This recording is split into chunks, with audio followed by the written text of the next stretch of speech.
Olá, eu sou o professor Tiago. Eu ajudo pessoas a assumir o controle da fibromialgia para conseguir realizar as atividades diárias com mais qualidade de vida.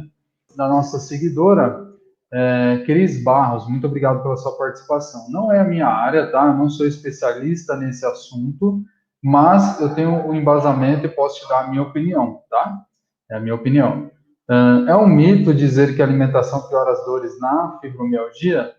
Se o paciente que tem o diagnóstico de fibromialgia, ele já fez exame e ele não tem nenhuma restrição alimentar, não tem nenhum problema ele consumir, vamos supor assim, todos os tipos de alimento, tá?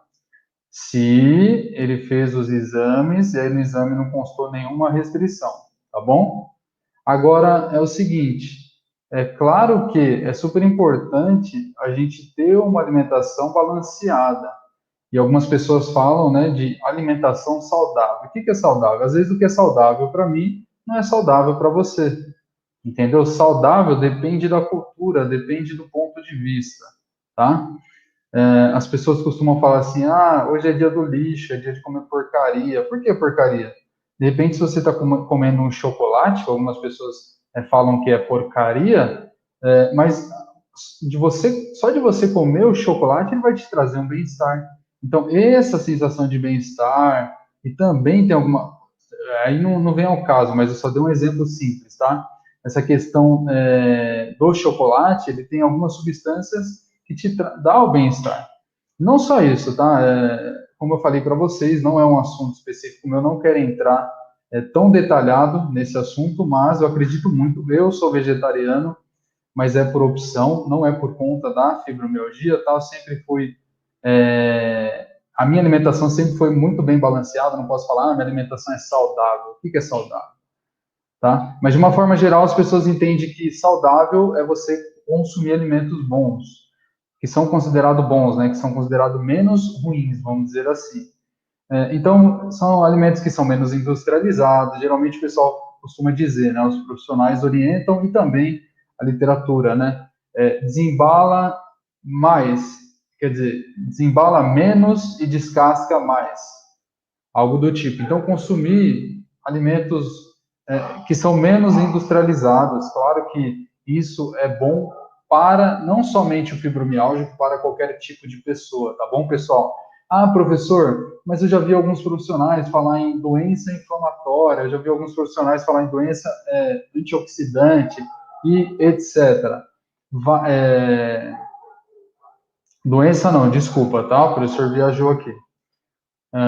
Eu já vi vários profissionais falarem de protocolo de dieta anti-inflamatória, protocolo de dieta antioxidante e assim sucessivamente, tá?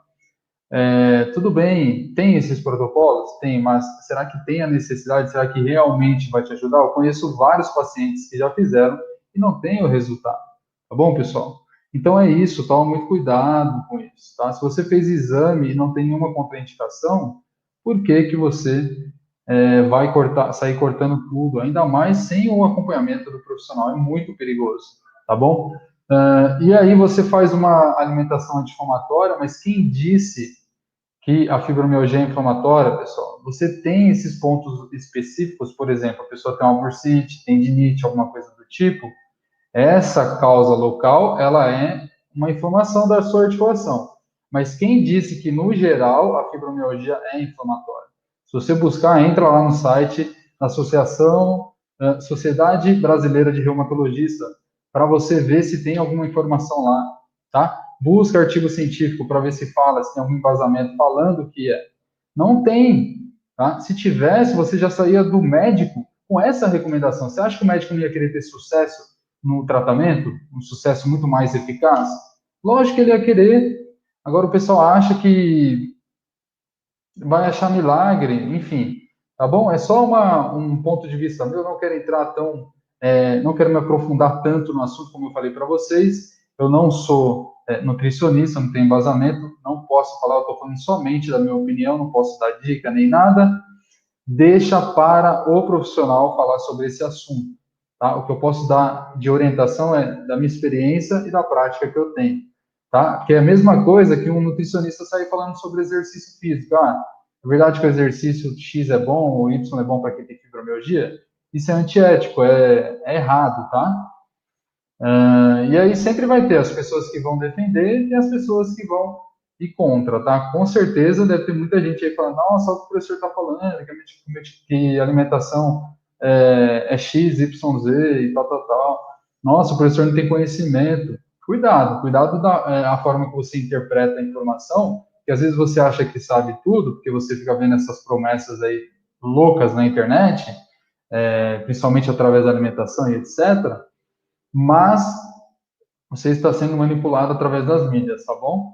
Cuidado, porque assim, os profissionais que realmente estudam, que são mais de 5 anos, e muito mais, né? Porque a faculdade, no mínimo, são 4 anos, depois tem especialização, fora os cursos específicos que eles fazem, tá bom? Se eles não estão colocando em prática, imagina uma pessoa madura que está aí no Facebook falando asneira. Toma cuidado, que seja muita asneira, principalmente empresa que quer vender produto aí milagroso, tá bom? Ó, a Edinalva, ela fez uma pergunta com uma afirmação ao mesmo tempo, né? Ela falou o seguinte: tenho muitas dores no lado direito, com interrogação. Precisa ser avaliada, Edinalva. Provavelmente pode acontecer de você ter escoliose, geralmente, né? Tem escoliose, um lado fica mais alterado do que o outro, geralmente um lado mais fraco, um lado mais comprometido. Se for isso, tem que fazer exercícios de alongamento, tem que fazer exercícios de fortalecimento para fortalecer os músculos mais profundos, principalmente para vertebrais, que é a musculatura da coluna. É pouca informação para eu te dar uma orientação, tá bom? Mas geralmente pessoas com escoliose acaba correndo isso, tá? Quando vocês forem fazer alguma pergunta ao professor, faça a informação um pouquinho mais completa para eu te passar uma resposta mais completa, tá bom? Vamos lá para a próxima.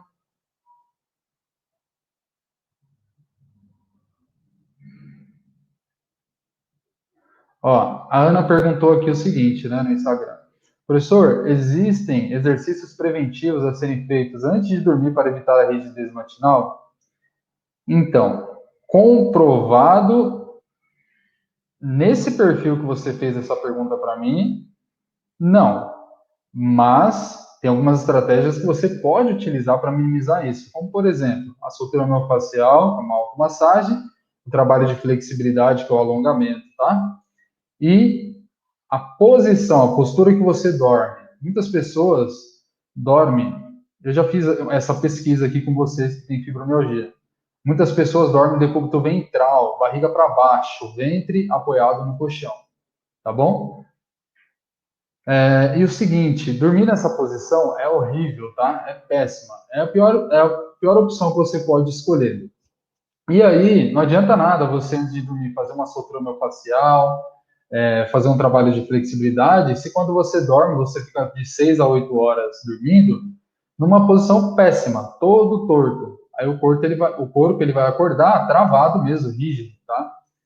Mas, se você estiver utilizando essa estratégia, o alongamento, com a soltura miofascial, uma boa postura durante o sono e um sono mais profundo, tá? Se você não tem esse sono profundo, você pode melhorar ele através do medicamento, através do suplemento, através do mindfulness, através da higiene do sono, tá? Essas várias estratégias que eu falei. E aí incluir a flexibilidade, incluir a soltura miofascial, que é a automassagem, incluir que mais que eu tinha falado? A postura durante o sono, tá bom? Então, tudo isso vai fazer diferença no processo geral, olhando de uma forma holística, tá? Tem vários outros fatores também que dá para ser incluídos, como, por exemplo, pensando na linha natural, a gente pode incluir o chá antes de dormir. Tem alguns chás que têm um efeito calmante.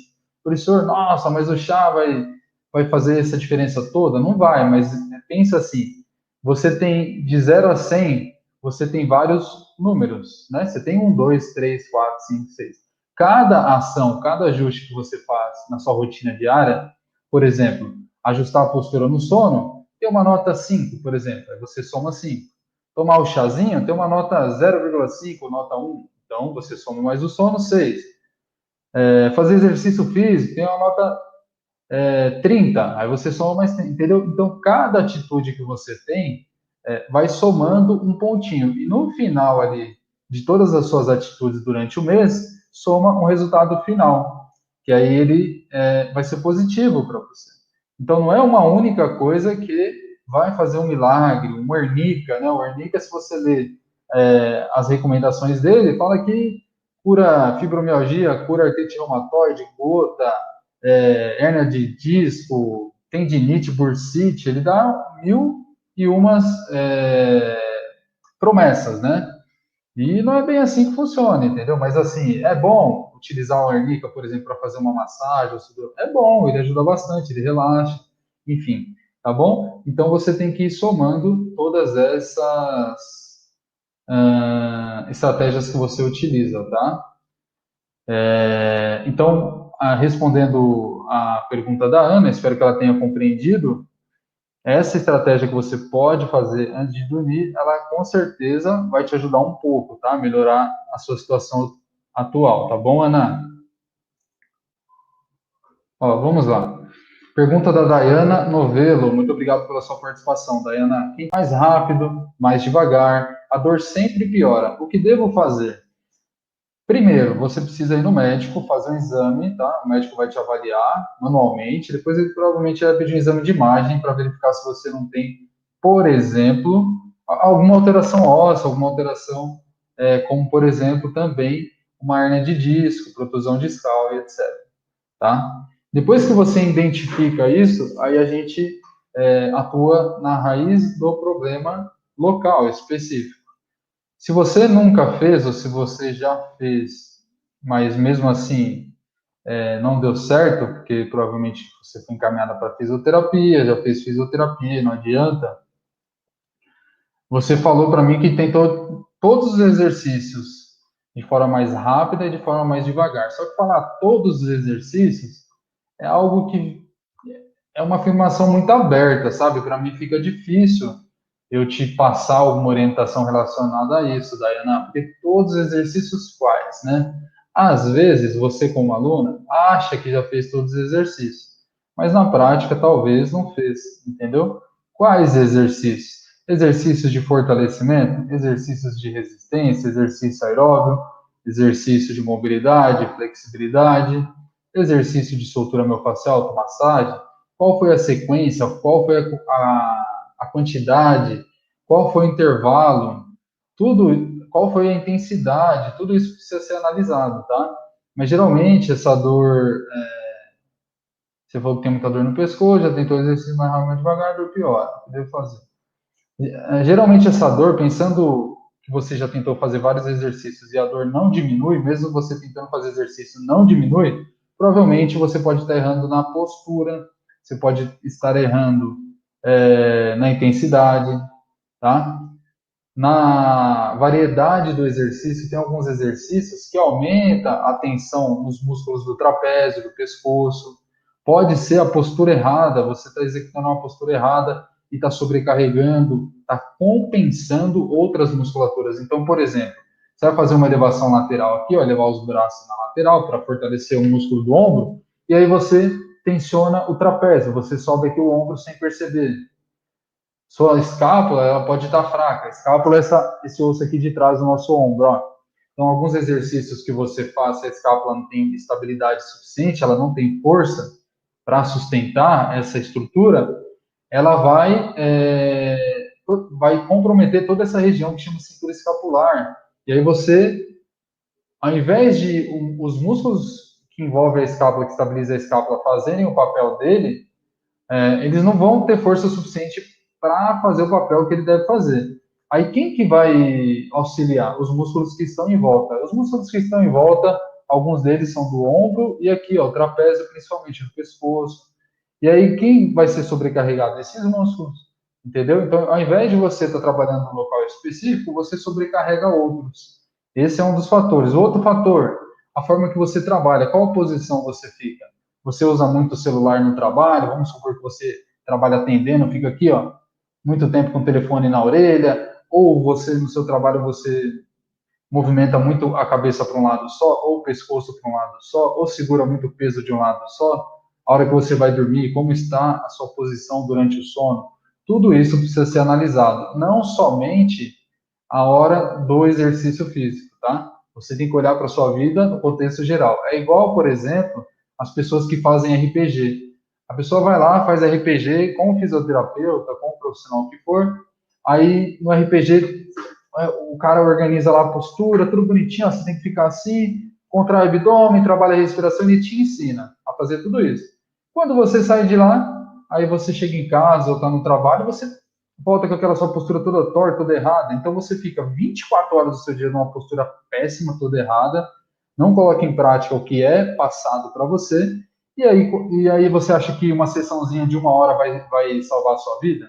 Se você não faz a sua lição de casa, entendeu? Se você não faz um trabalho de fortalecimento, como uma musculação, por exemplo, funcional, pilates, estou dando um exemplo. Não adianta nada você ir lá e fazer 10 milhões de sessão de RPG, sendo que quando no seu dia a dia sua postura é péssima, no seu dia a dia você não fortalece os músculos para manter uma postura boa, entendeu? Não tem corpo que aguente.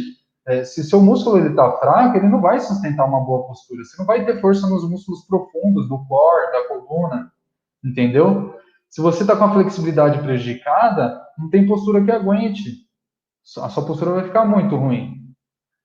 Aqui no vídeo o professor está parecendo bem torto, parece até que eu estou meio deitado aqui, porque uma câmera está em cada lugar. Mas é isso, entendeu? Então você precisa começar a avaliar todas essas questões, tá? Não estou falando que é o seu caso, só estou simulando aqui, de acordo com as informações que você me passou, e linkando, né, associando com a maioria dos casos que acontece com os fibromialgicos, e não só com os fibromialgicos, até mesmo com pessoas comuns que não têm nenhum tipo de doença, e que acaba fazendo isso, tá bom? Então é isso mesmo que o professor simulou para vocês. A Sofia Maia falou assim, ó, só melhora com seus alongamentos, professor Tiago. Que bom, fico muito feliz. Muito obrigado pelo feedback, Sofia. Foi da Cris, muito obrigado pela participação. Ela falou o seguinte, estou numa semana com muitas dores. Devo insistir nos exercícios físicos ainda, mesmo assim? Então, nesse caso específico, precisaria avaliar, tá bom? Para dar uma resposta mais completa. Mas, vamos pensar o seguinte: se você está com muita dor, e aí você vai gerar mais estresse ainda numa articulação, você acha que ela vai melhorar ou ela vai piorar? Provavelmente, ela vai piorar. Estresse que eu falo é de contração, tá? Visando o fortalecimento. Essa é a minha opinião como profissional e como fibromialgico também, porque eu coloco em prática. É o seguinte, o que eu costumo utilizar com os meus alunos nessa fase, tá? Eu costumo utilizar um trabalho de flexibilidade e um trabalho de soltura miofascial com massagem.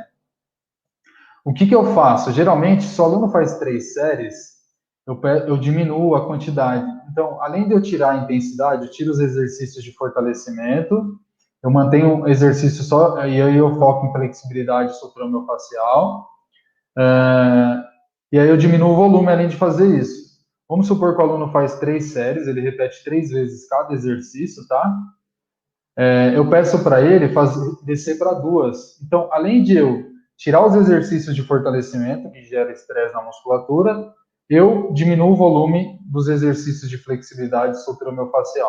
Se mesmo assim o aluno ainda continuar com muito desconforto, muita dor, o que o professor faz? O professor, ele diminui ainda mais um, tá? Então a gente faz uma série só de cada exercício. Parar, não para. Só se a pessoa tiver assim no nível de 0 a 10 de dor, ela tá com 11, que dificilmente isso acontece, tá?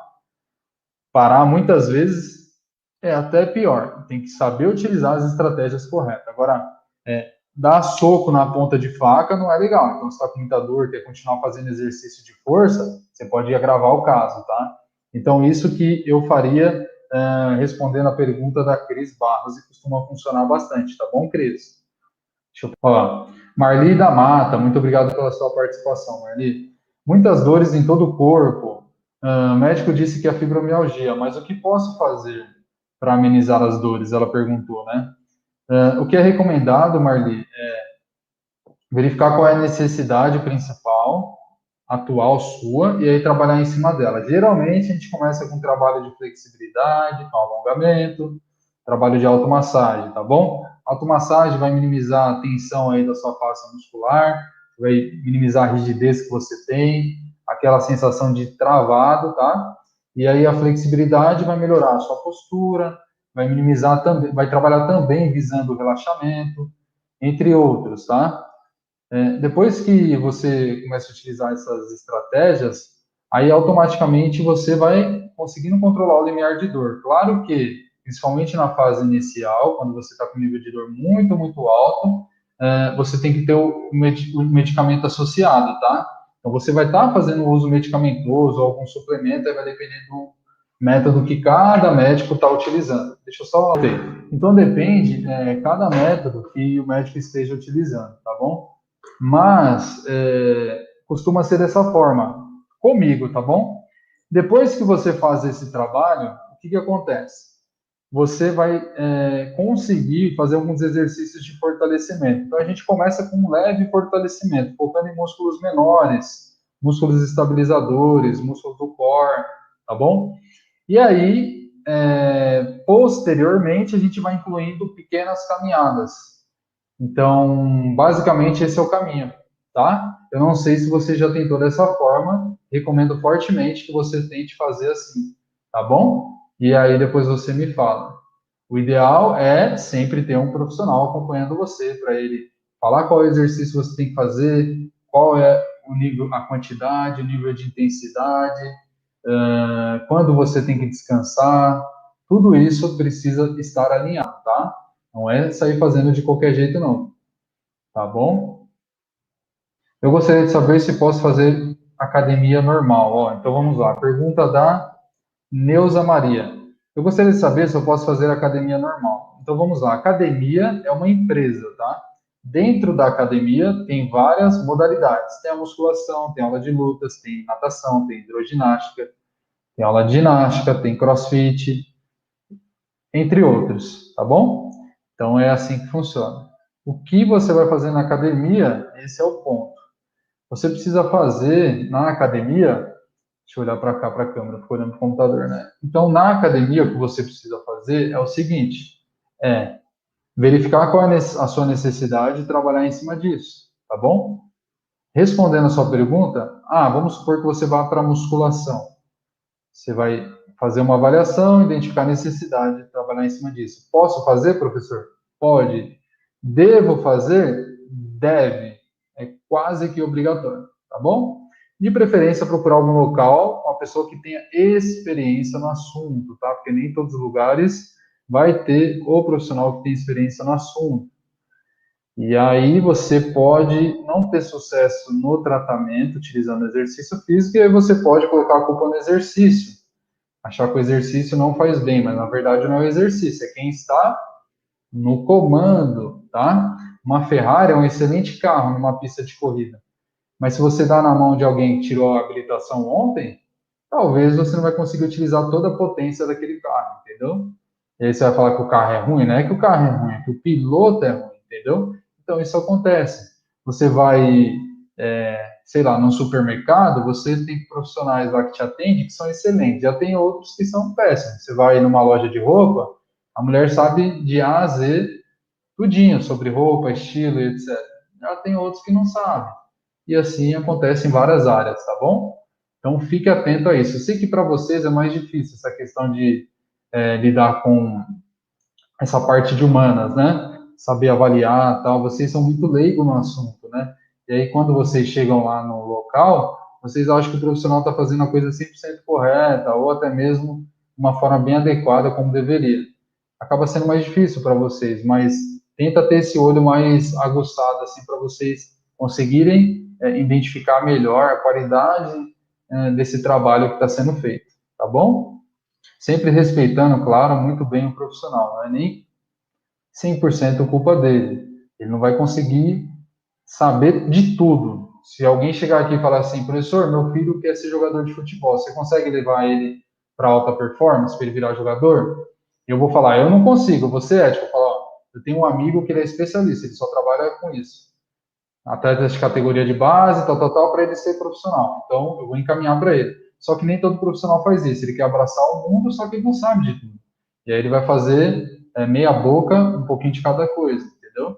É igual no médico. Você vai no médico, você não tem um clínico geral que atende todo mundo.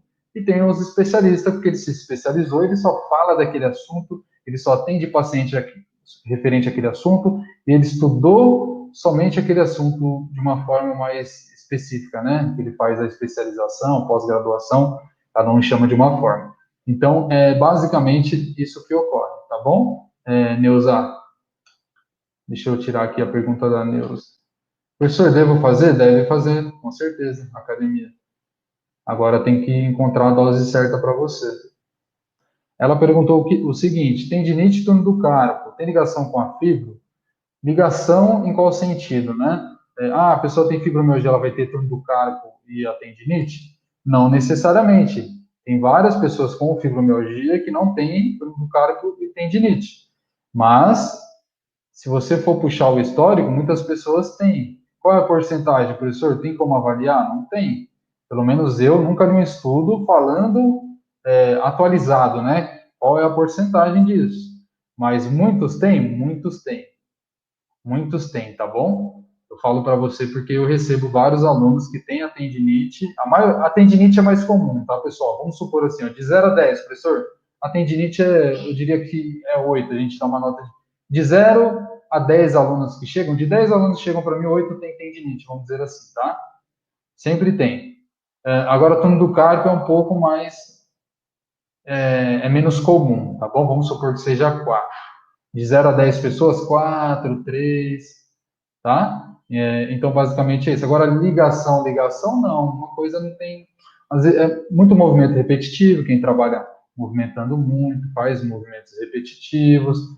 Aí pode, sim, tem grande ligação com DORT, tá? Tem grande ligação com a DORT, que é doenças osteoarticulares relacionadas ao trabalho. O ALER, né, que é lesão, que aí a ALER e DORT, lesão por esforço repetitivo. Então, a pessoa trabalha numa metalúrgica, fica fazendo muito movimento repetitivo. A pessoa trabalha como atendente, fica pegando telefone toda hora com o telefone na mão, digitando muito. Pessoas que trabalham digitando no computador, escrevendo carta, escrevendo, enfim, alguns exemplos como esse que eu passei acaba gerando esse tipo de acontecimento, tá? E aí leva isso como crônico, na maioria dos casos, para a vida toda. E, infelizmente, vai ter que utilizar estratégias para viver com menos sofrimento, tá bom? Deixa eu verificar aqui alguma outra pergunta. Espero que eu tenha te ajudado. É basicamente isso.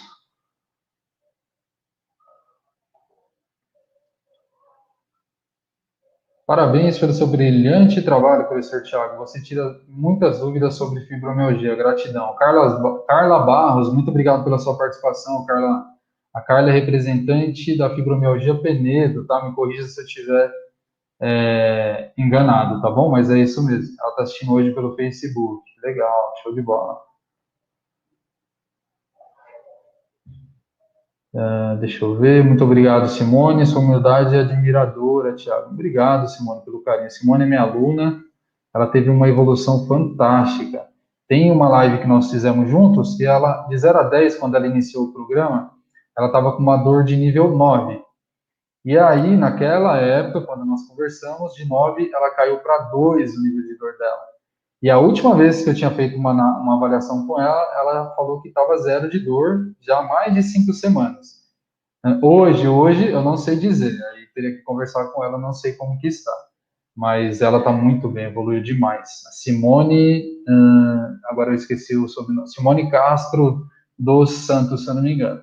Aqui o Instagram dela é Simone Castro dos, tá bom? Muito legal, ela é muito disciplinada, porque assim, ó, tem também, pessoal, não adianta só o professor fazer o treino bonitinho, acontece, tá, com alguns alunos. O professor faz o treino, toda a programação, dá várias orientações, quando vai conversar com o aluno, depois de um mês, na reavaliação, e aí você, não fiz, eu não estou encontrando motivação, tal, tudo bem, eu respeito, mas assim, o resultado não vai cair do céu, entendeu? Aí tem alguns alunos que são muito dedicados mesmo, você vê que todo dia ali tá ali fazendo, tá buscando. Por exemplo, além de ter o programa personalizado que ela paga, né? Ela nem precisava estar aqui, ó, mas ela faz questão de sempre estar assistindo a live para sempre ter mais aprendizado, sabe? Sempre estar acompanhando, estar interagindo, estar ajudando outras pessoas. Isso é muito legal. Então, parabéns, viu, Simone? Não só a Simone, como a Cessa, como a Valda, nossa, tantas outras alunas. Enfim, então é muito bacana. A Dani, muito obrigado pela participação de todos, espero que vocês tenham gostado. Então, uma excelente noite a todos e bom descanso. Tchau, tchau, pessoal.